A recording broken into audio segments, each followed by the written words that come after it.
कधी करतोस लग्न? बस चांगली पोरगी भेटली की लगेच. पोरांनो, लग्न नका करू लग्न. कारण तुम्ही लग्नानंतर तुम्ही नाही राहत. तुम्ही कोणाचा तरी अहो होता. मग हा अहो कितीही टाहो फोडून रडला ना तरी त्याचं ऐकलं नाही जात.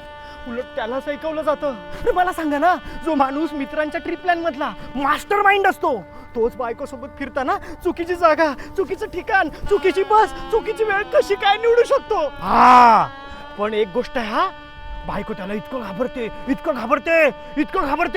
की ती रडायला लागते. रडून मग चक्करून पडायला लागते. तिच्या डोळ्यातून गंगा यमुना वाहू लागतात. हा पण एक मला अजूनपर्यंत कळलं नाही, एवढं घाबरून सुद्धा तिला हवं तेच कसं काय होतं रे. हा आणि माझे मित्र जे कधीच कोणाला घाबरले नाहीत ते मला फोन करायला घाबरतात.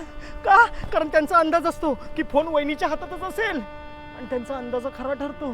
प्रायव्हसी नावाची गोष्ट यांना माहित नसते, कधीच माहिती नसते.